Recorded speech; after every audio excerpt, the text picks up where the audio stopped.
my name is Sigrun. I am the designer of SigRun Design.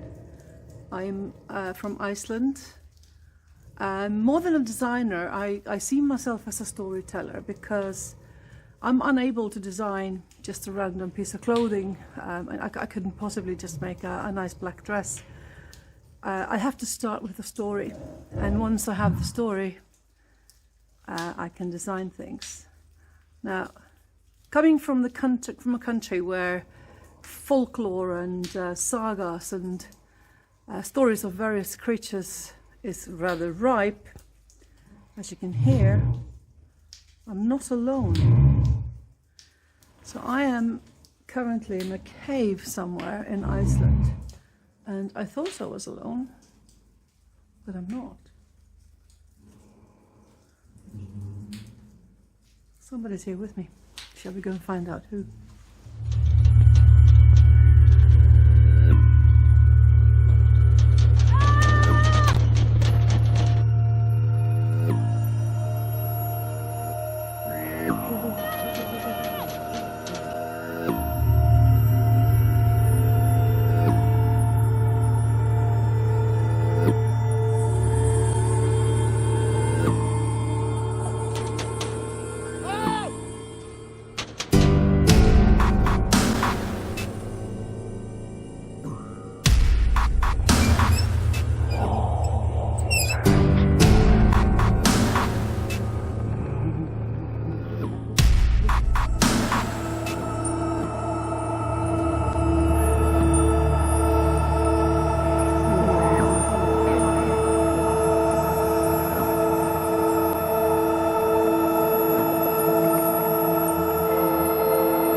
It all started when I received an email from an old friend in Denmark suggesting that I would apply to showcase at an art festival, which was called the Mythological Art Festival in Jelling in Denmark.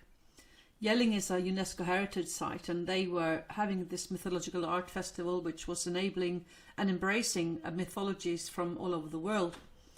And I thought to myself, well, you know, why not? Let's try it. So I sent in an application and received a response where I was invited to bring along 4 costumes for goddesses, and they would be opening the ceremony of the festival by walking down the burial mound of Gorm the Old.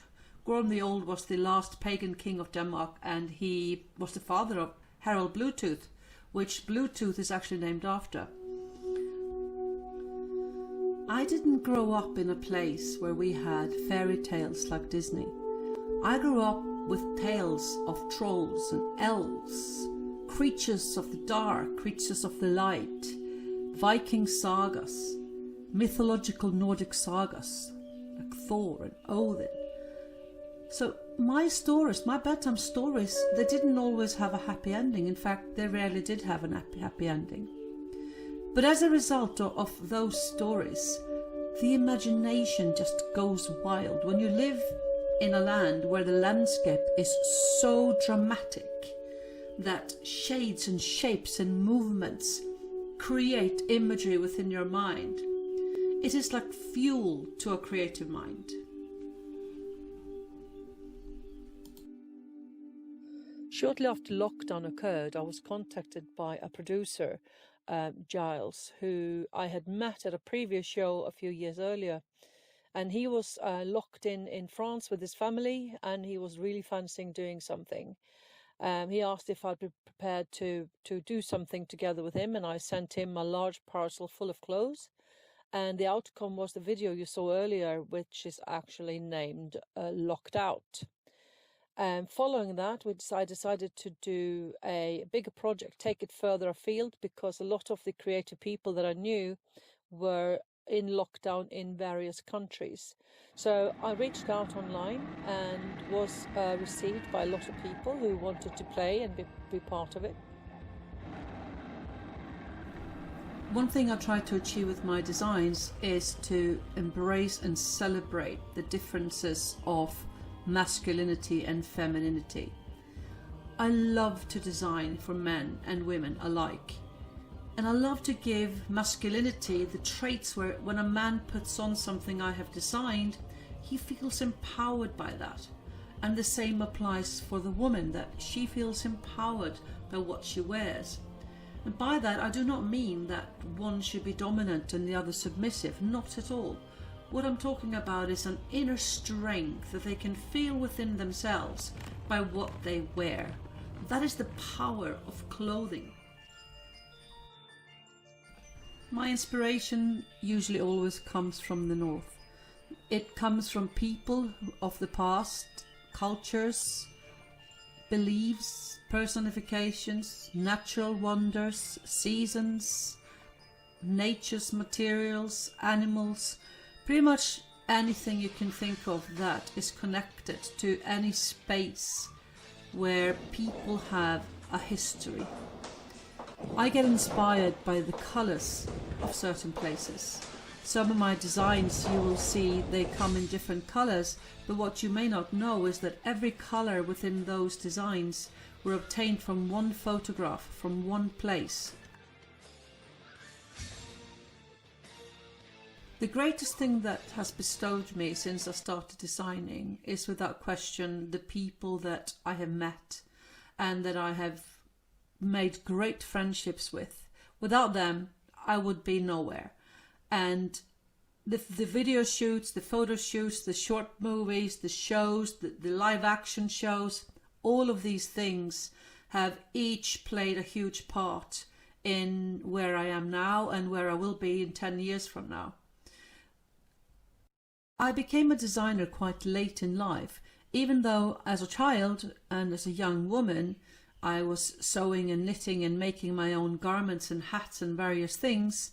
It never occurred to me that designing would be a path that I would take, because I didn't think you could do that.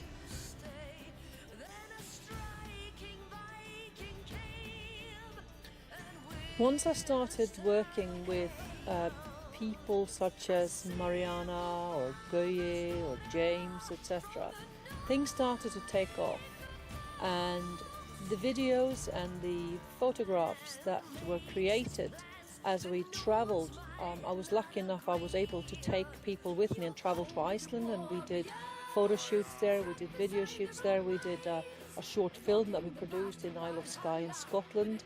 Now all these things work together, and before you know it, you start to get noticed. During one such scenario, I found myself waking up to the fact that BBC was featuring some imagery that I had shot in Iceland with Gøye previously, and they were talking about the shoot we were doing in Isle of Skye, where we were shooting a short movie. Getting approved by ASOS was a massive deal. It was a stamp of approval, of recognition that I could only dream of.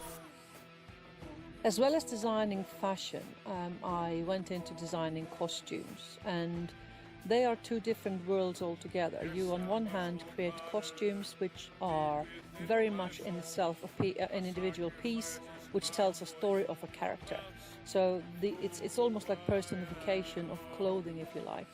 Whereas with fashion, it's day-to-day wear, it's active wear, it's a completely different animal altogether.